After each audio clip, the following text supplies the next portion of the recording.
오늘은 느헤미야 6번째 시간입니다. 오늘 말씀을 통해서 저는 투명한 신앙의 성벽이라는 제목으로 여러분들과 함께 말씀을 통해서 은혜 나누기를 원합니다. 투명한 신앙의 성벽, 어떤 의미를 가지고 있을까요? 우리가 보통 투명하다라고 말을 하면 이 선명하게 보이는 것입니다. 안 보였던 모습들이 이 투명한 부분을 통해서 그 안이 다 보이는 것이죠. 그래서 투명한 신앙의 성벽이라는 것은 이 성벽이 어떤 재료를 통해서 만들어졌는지 그 성벽의 구성진 부분들이 다 보이게 되고 이 성벽 안에 있는 부분들까지 다 드러나 보이게 된다는 그런 의미를 가지고 있습니다. 오늘 말씀을 보니까 그동안 이스라엘 공동체에 드러나지 않았던 그들의 잘못된 관습, 또 그들의 잘못된 내용들이 이렇게 다 드러나는 내용들을 살펴보게 됩니다. 저는 이 말씀을 묵상해 보니까 이스라엘 백성들이 그동안 숨겨두었던 어떤 잘못된 부분일 수도 있는데 이 부분들이 하나님의 거룩한 의도를 통해서 수면 위로 다 드러나게 되는 모습을 보게 됩니다. 자, 그러면서 하나님은 이스라엘 백성들이 눈에 보이는 예루살렘 성벽을 재건하는 것도 중요하지만 그 눈에 보이는 성벽을 재건하면서 그들의 내면에 신앙의 성벽도 건실하게 튼튼하게 세워지기를 원하신다는 것을 다시 한번 확인하는 그런 말씀이라고 생각해 볼 수 있습니다. 함께 말씀을 살펴보면서 그러면 어떤 내용들을 담고 있는지 함께 은혜를 나누고자 합니다. 느헤미야 5장 1절 말씀을 함께 보겠습니다. 느헤미야 5장 1절 말씀을 보면 그때 백성들이 그들의 아내와 함께 크게 부르짖어 그들의 형제인 유다 사람들을 원망하는데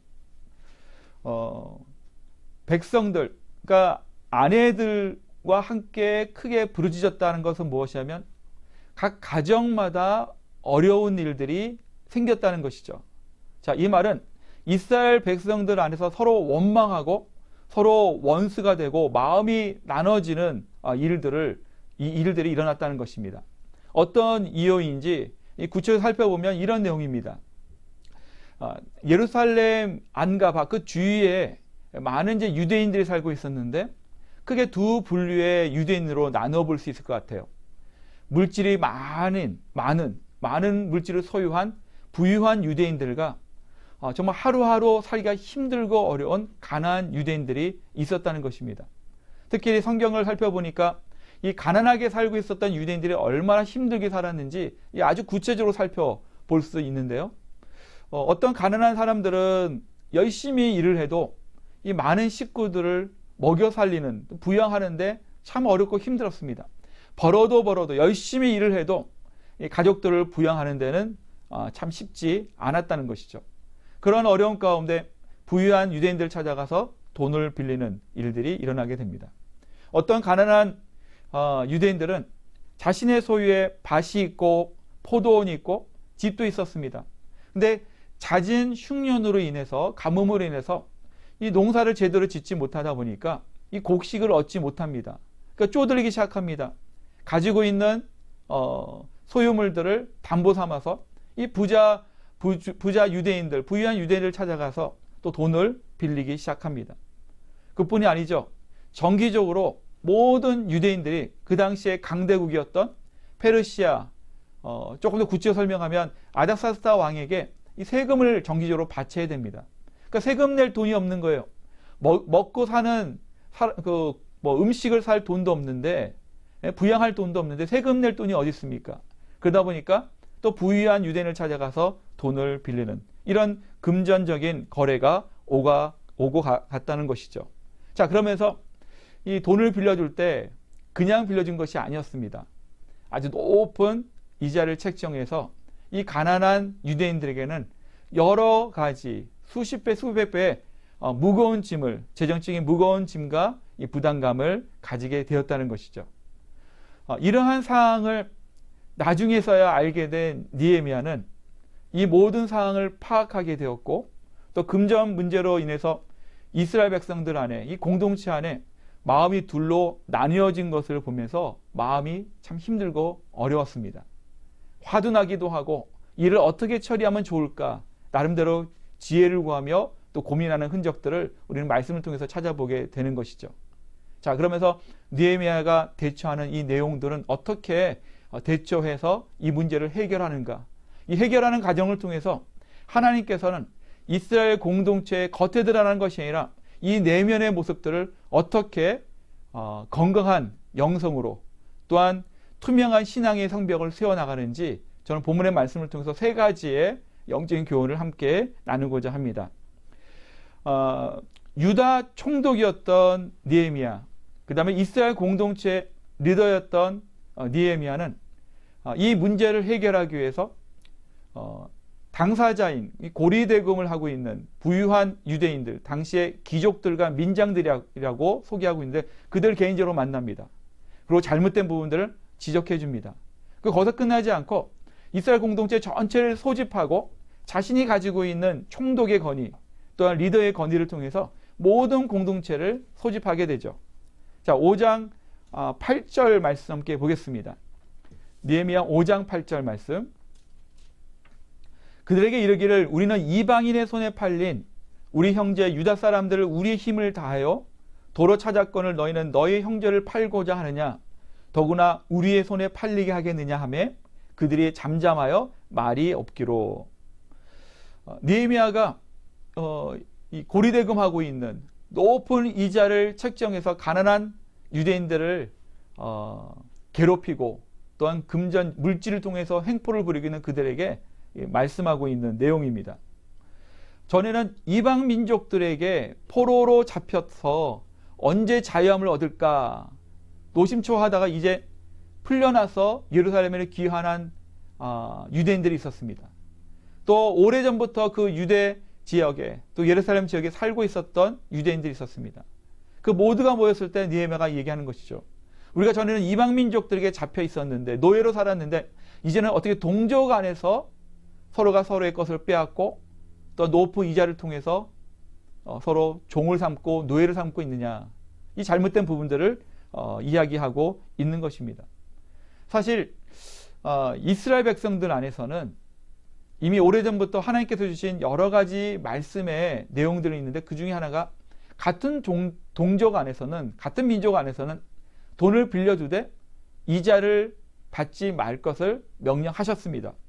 그럼에도 불구하고 여기 나와 있는 귀족들과 그 리더들 또 부유한 유대인들은 주위의 이방 민족들이 하고 있는 그런 이자를 책정하고 그 높은 이자를 통해서 많은 이익을 챙기는 것을 되게 좋아했던 것 같습니다. 되게 부러워했던 것 같아요. 그래서 그들은 높은 이자를 책정하고 그 이자와 그 원금을 갚지 못하게 되면 그들이 갖고 있는 밭과 포도원과 집을 빼앗아 버립니다. 심지어 그들의 자녀를 노예로 종으로 파는 그런 어려운 힘든 일까지 행하게 한다는 것이죠. 자, 이러한 부분들을 보았을 때 느헤미야는 너무나 마음이 아팠습니다.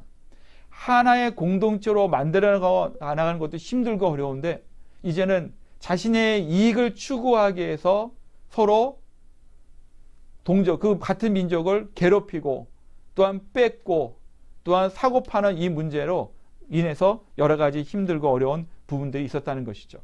자, 무엇이 문제가 있을까요? 어떻게 느헤미야는 이 문제를 풀어나가려고 할까요? 이 본문의 말씀을 보니까 이 유대인들, 이 부유한 유대인들이 가지고 있는 잘못된 생각이었습니다. 그들은 하나님께서 주신 규칙, 하나님께서 주신 그 기준에 벗어나서 하나님의 말씀을 사모하기보다는 주위의 세상 사람들이 하고 있는 그 문화와 또 세상 사람들이 하고 있는 그 모습들에 대한 사모하고 좋아하는 마음이 있었다는 것이죠. 그러다 보니까 아무 꺼리낌 없이 이자를 통해서 또한 같은 민족, 같은 동족을 괴롭히는 일로 발전하게 되었다는 것입니다. 자, 저는 오늘 이 내용을 통해서 우리에게 주신 첫 번째 교훈이 있습니다. 그것은 무엇이냐면 신분에 맞는 생활을 해야 된다는 것입니다. 신분에 맞는 생활을 해야 돼요. 이스라엘 백성들, 이스라엘 공동체가 갖고 있는 신분은 무엇입니까? 하나님의 선택받은 백성이었어요. 그들이 추구해야 될 가치는 무엇이냐면 하나님을 예배하는 것이고, 그리고 그리고 하나님께서 이스라엘 백성에게 베풀으신 하나님의 긍휼하심과 자비하심을 서로 공유하고 나누고 또 긍휼과 자비를 통해 서로 섬기는 공동체로 세워나가는 것이 그들이 추구해야 될 가치관이라는 거죠. 그들이 가지고 있는 하나님의 긍휼을 그들은 경험했습니다. 하나님의 자비로우심을 이미 구원의 은총을 통해서 경험하게 되었습니다. 서로 함께 격려해주고 세워주고 또한 연약한 자들을 세워주는 그런 아름다운 공동체를 만들어 가야 할 책임과 사명이 있었는데 그들은 자신의 신분에 맞는 생활을 하지 못했다는 것이죠. 자, 이것이 문제였습니다.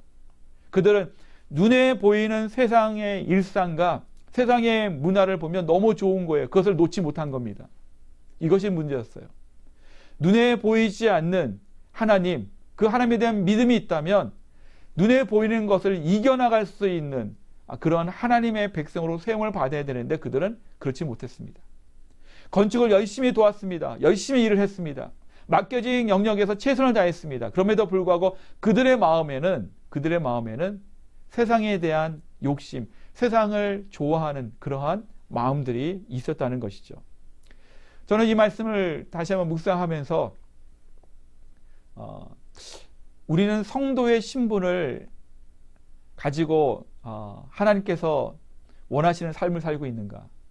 주빌리 교회가 지금 이제 세워지고 있는 가운데 앞으로 이 땅에 계속해서 세워지고 성장하고 성숙해져 갈 때 주빌리 교회는 이 교회에 주신 이 신분의 역할을 잘 감당할 수 있을까? 다시 한번 고민하는 시간을 갖게 되었습니다. 사랑하는 성도 여러분, 하나님의 자녀로 하나님께서 우리에게 새로운 신분을 주셨죠.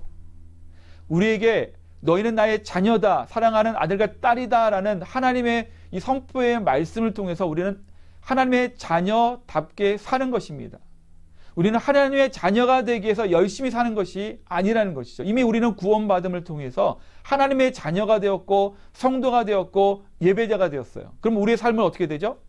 예배자가 되기 위해서 사는 것이 아니라 성도가 되기 위해서 사는 것이 아니라 하나님의 자녀가 되기 위해서 사는 것이 아니라 이미 자녀가 되었고 성도가 되었고 예배자가 되었기 때문에 그 신분에 맞는 삶을 살아야 되는 것입니다. 주빌리 교회도 마찬가지입니다. 교회가 교회답게 세워지기 위해서는 어떤 역할을 감당해야 될까요?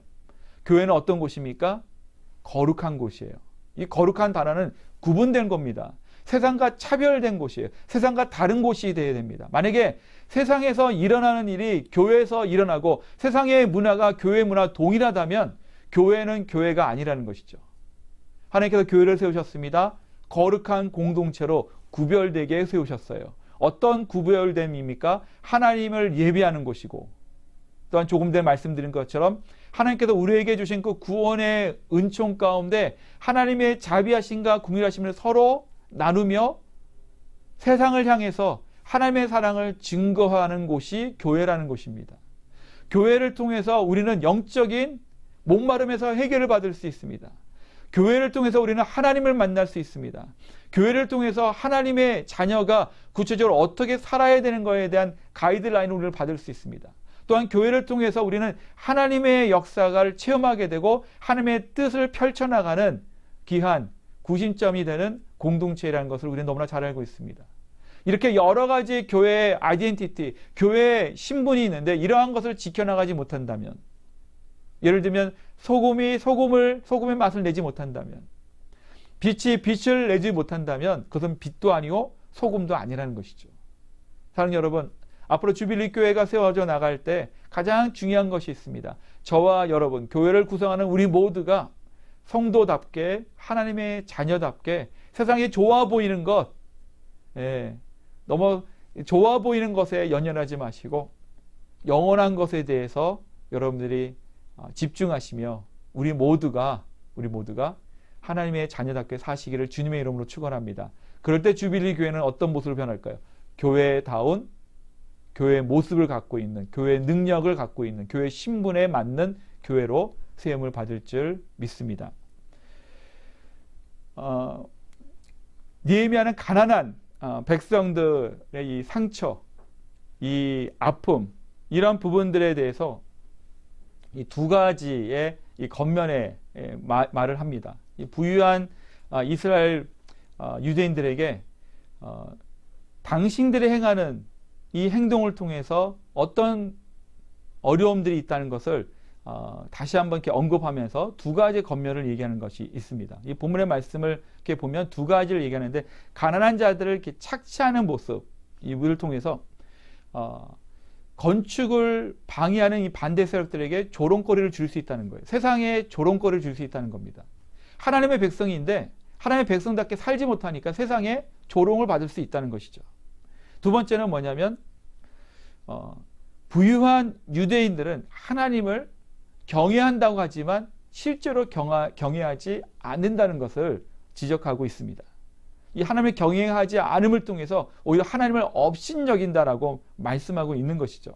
자, 느헤미야 5장 9절 말씀 보겠습니다. 느헤미야 5장 9절 말씀.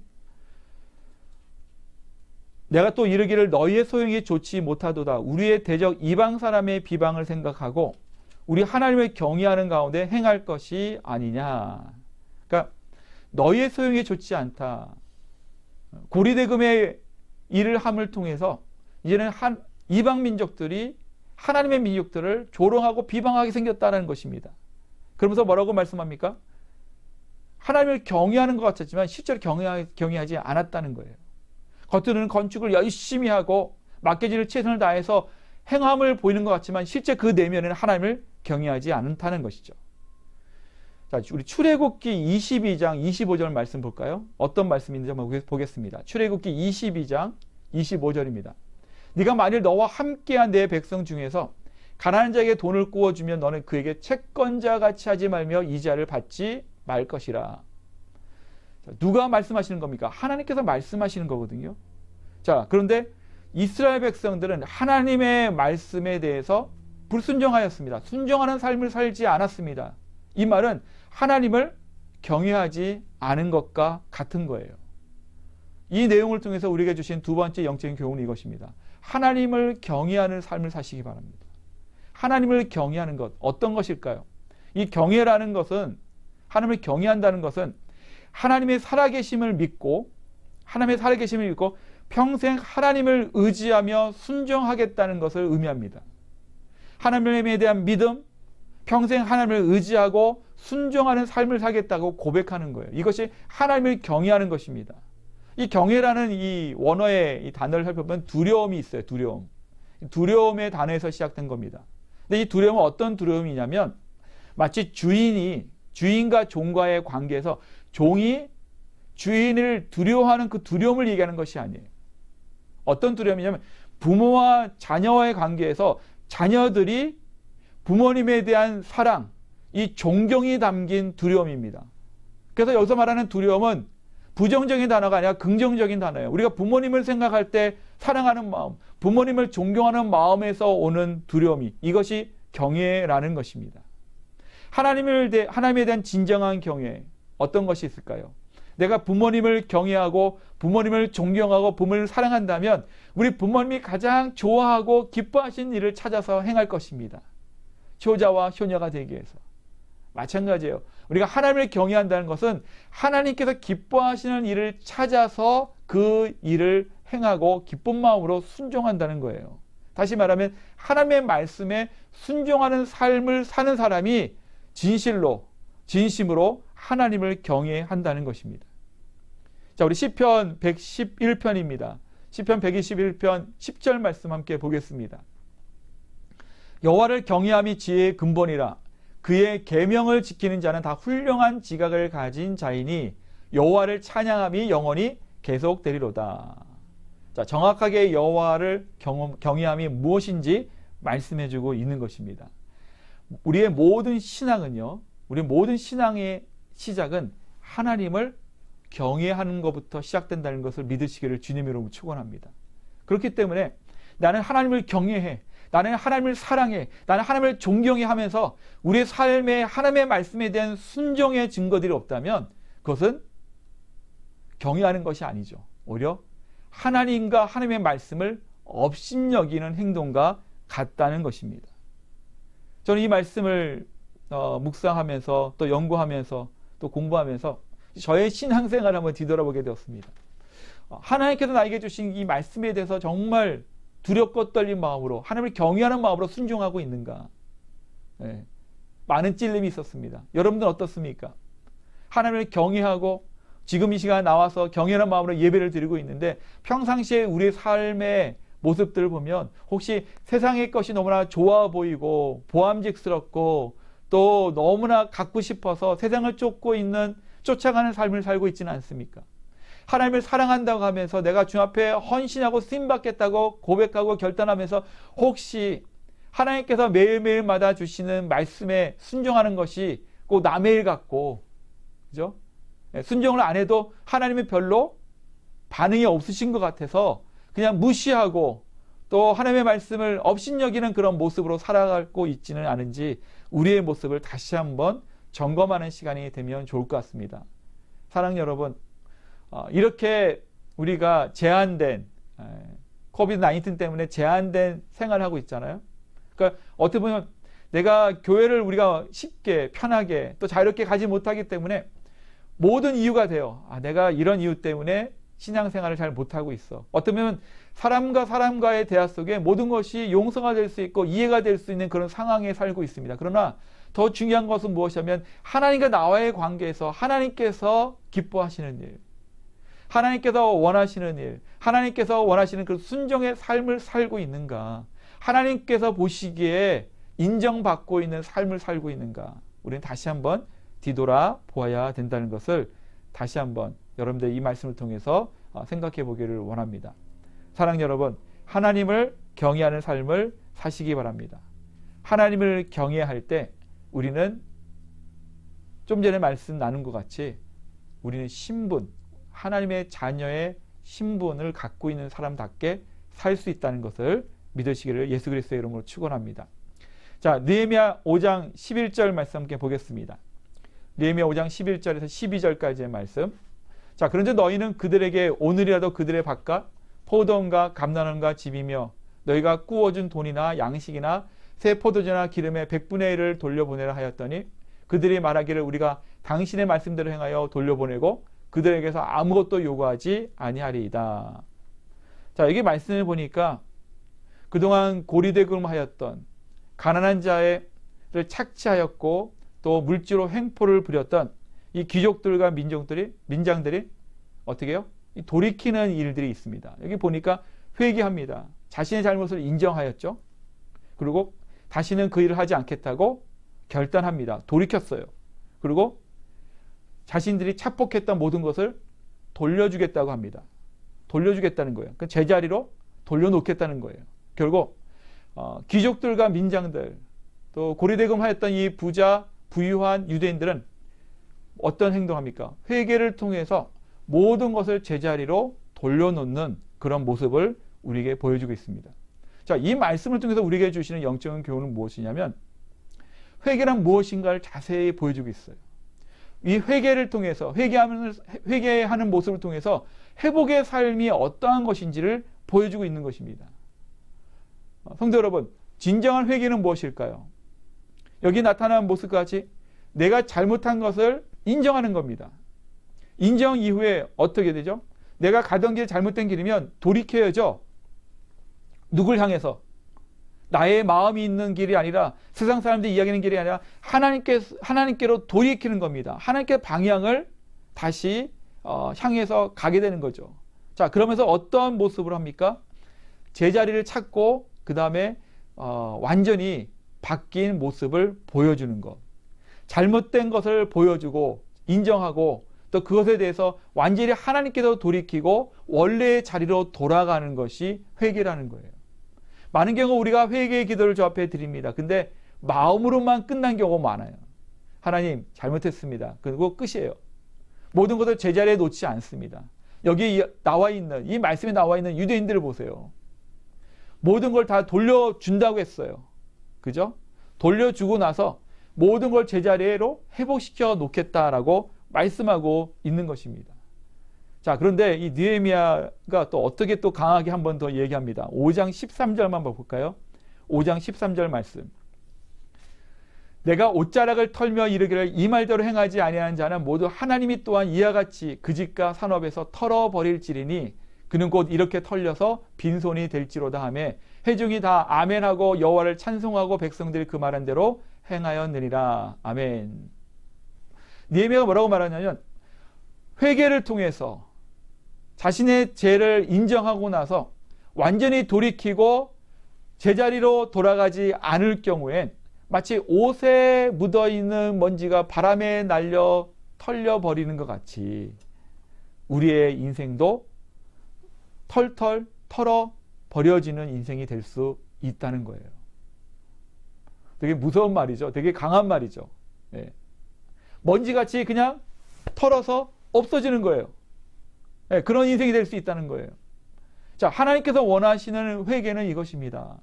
날마다 예수 그리스도 앞에 아침마다 묵상하며 기도할 때, 또한 하루의 일과를 마치고 혹시 내가 주님 앞에 기뻐하는 일이 기쁨을 드리지 못한 일을 했다면 회개하는 것이죠. 고백하는 것이죠. 자신의 잘못을 인정하는 것이죠. 그 인정함을 통해서 다시는 그렇지 않겠다고, 또 잘못된 길에서 하나님께로 돌이키며 이 모든 것들이 제자리로 돌아갈 수 있도록 내 나름대로 순종의 삶을 살아가는 것이 참된 회개의 모습이라는 것을 우리에게 말씀해 주고 있습니다.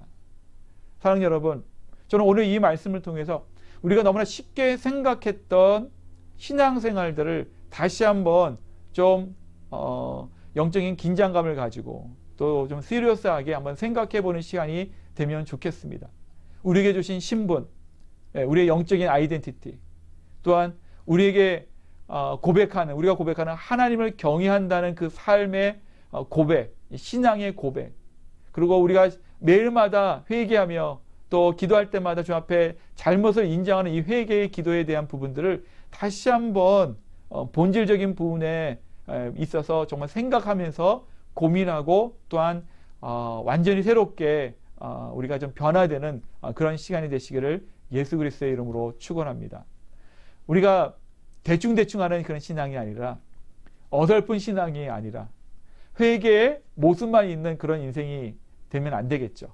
오늘 느헤미야가 말한 것처럼 그냥 털털 털어 버려지는 그런 먼지 같은 인생이 아니라 하나님께서 가장 귀하게 또한 존귀하게 여기는 하나님의 거룩한 백성들, 세상과 구별된 하나님의 거룩한 성도들이 되시기를 예수 그리스도의 이름으로 축원합니다.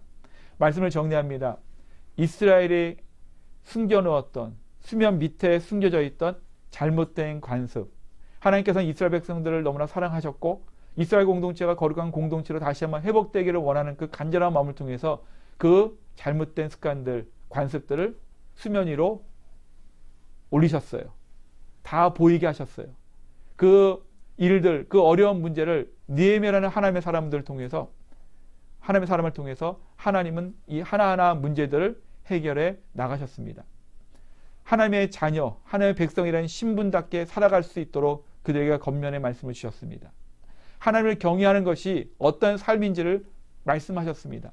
그리고 하나님께로 돌이키는 회개가 어떠한 것인지 다시 한번 가르쳐 주시는 이 귀한 말씀을 이스라엘 백성들에게 주셨어요. 이 말씀을 주신 이유는 단 한 가지예요. 영적인 도약과 영적인 성장을 위해서 이스라엘 백성들이 너무나 필요했던 부분이라는 것입니다. 우리는 이 땅에 살아갑니다. 이 땅에 하나님의 거룩한 백성으로 우리의 모습을 보이며 살아갑니다.